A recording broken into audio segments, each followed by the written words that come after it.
Welcome to the Innovation Brief, the show that helps busy leaders like you stay ahead of the curve.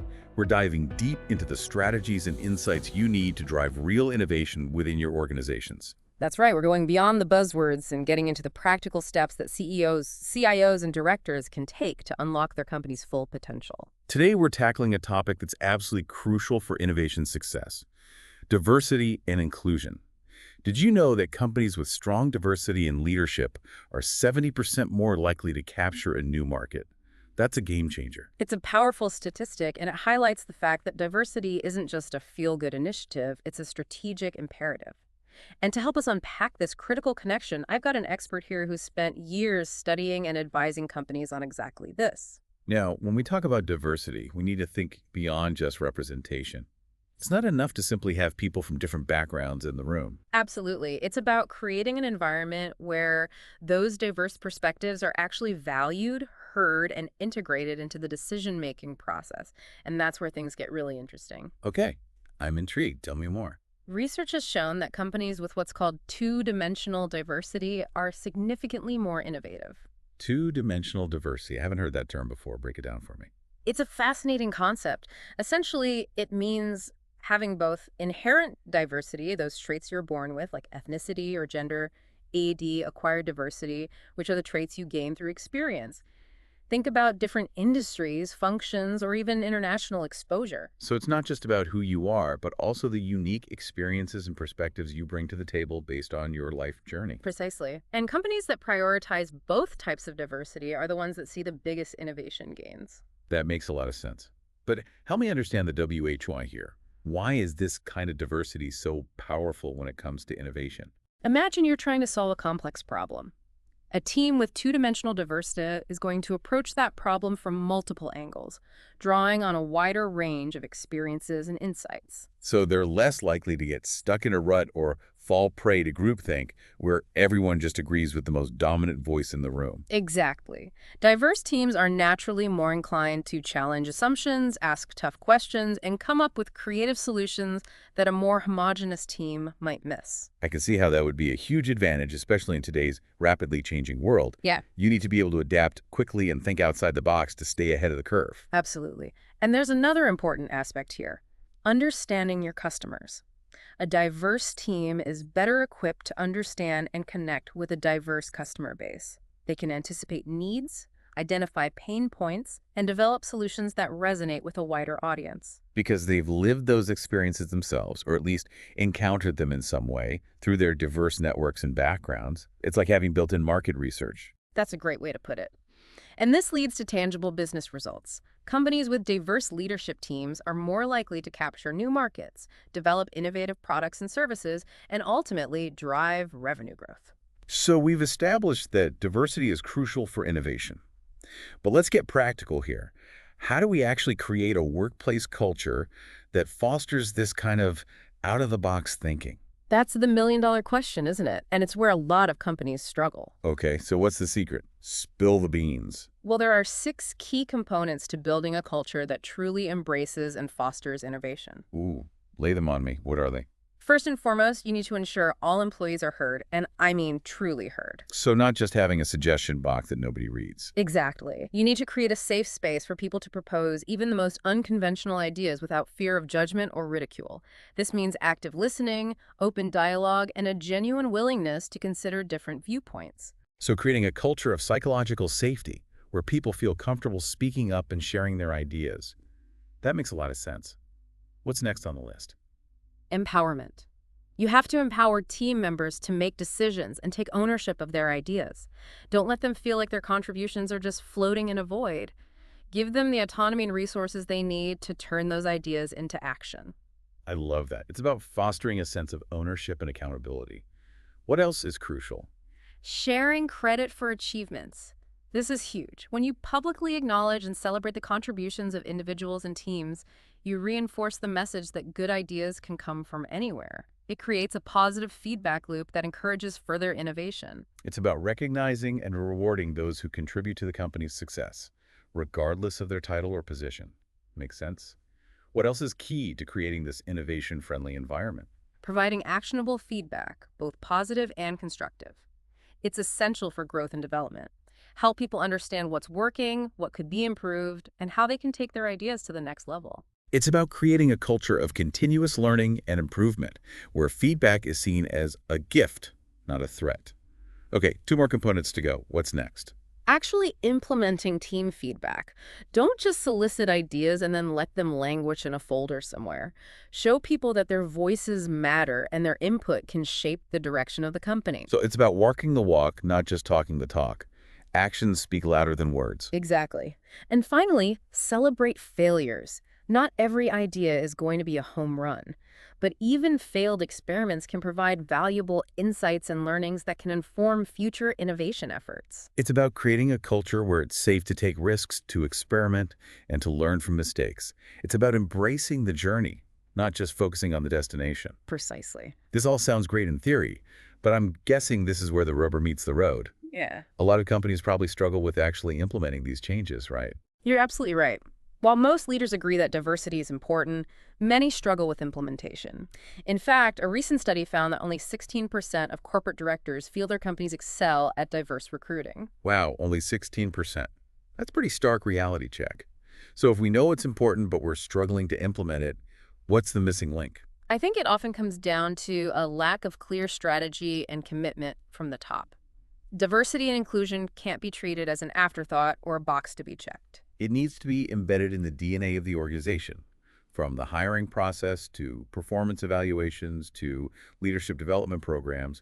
It needs to be a core value that permeates every aspect of the business. Absolutely. And it needs to be championed by leadership. When leaders make diversity and inclusion a priority, it sends a powerful message to the entire organization. It creates a sense of urgency and accountability. It sets the tone for a culture where everyone feels valued, respected, and empowered to contribute their unique talents and perspectives. Exactly. And that's when the real magic happens. That's when you unlock the full potential of your workforce and create a truly innovative organization. We were just talking about how critical leadership buy-in is for fostering a diverse and innovative culture. But I'm curious, are there any specific examples you can share of companies that have done this well? What tangible results did they see? Absolutely. There are some great examples out there. Take a company like, let's say, Company A. They implemented a mentorship program specifically designed to pair employees from different backgrounds and levels within the organization. This not only helped foster mutual understanding and break down silos, but it also created a more equitable pathway for career advancement for underrepresented employees. They saw a significant increase in employee satisfaction and retention, and their innovation metrics went through the roof. It's amazing what can happen when you create those opportunities for connection and growth. It benefits everyone involved. Another company, Company B, made a conscious effort to diversify their recruitment pipeline. They expanded their outreach to include historically Black colleges and universities, women's colleges, and organizations that support underrepresented groups in tech. As a result, they were able to tap into a whole new pool of talent and bring in fresh perspectives that were previously missing from their workforce. It's like they threw open the doors and said, "We welcome everyone. Bring your unique talents and experiences." Exactly. And they didn't just stop at recruitment, they also implemented unconscious bias training for all hiring managers and implemented blind resume screening to help eliminate bias from the evaluation process. So they took concrete steps to address those systemic barriers that often prevent qualified individuals from underrepresented groups from getting a fair shot. It sounds like they really committed to creating a more equitable and inclusive hiring process from start to finish. They did, and the impact was undeniable. They saw a significant increase in the diversity of their workforce, and, more importantly, they saw a direct correlation between that increased diversity and their overall business performance. So these companies are proving that diversity isn't just the right thing to do, it's also the smart thing to do for your bottom line. It's a win-win. Absolutely, and it's not just about big companies with tons of resources. Smaller organizations can benefit too. One thing I always recommend is to start with a diversity audit. Take a hard look at your current workforce demographics and identify any areas where you're lacking representation. It's like taking stock of your current inventory before you go grocery shopping. You need to know what you already have and what you're missing before you can create a plan to fill in the gaps. That's a great analogy. And once you have that data, you can start to develop targeted strategies to attract and retain a more diverse workforce. And it doesn't have to be complicated. Even small changes can make a big difference. For example, Something as simple as updating the language in your job descriptions to be more inclusive can have a huge impact. Avoid using gender-coded language or terms that might inadvertently alienate certain groups. Highlight your company's commitment to diversity and inclusion up front. it's about sending a clear signal that everyone is welcome and valued at your organization. Exactly.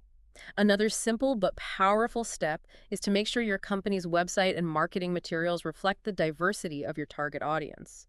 People want to see themselves reflected in the brands they support.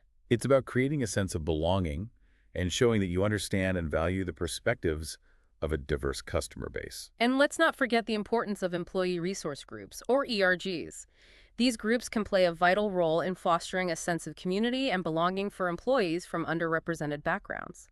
They can also provide valuable insights to leadership on how to create a more inclusive and equitable workplace. It's like having a built-in advisory board that can offer unique perspectives and solutions based on their lived experiences. That's invaluable. And when you combine these efforts with strong leadership commitment and ongoing education and training, you create a powerful foundation for a truly diverse and innovative organization. It sounds like it's all about creating a culture of continuous learning and growth, where everyone feels empowered to contribute their best ideas and challenge the status quo. Exactly. And remember, this is a journey, not a destination. There will be bumps along the road, and it's important to be patient and persistent. But the rewards are well worth the effort. It's really inspiring to see companies taking concrete steps to embrace diversity and inclusion.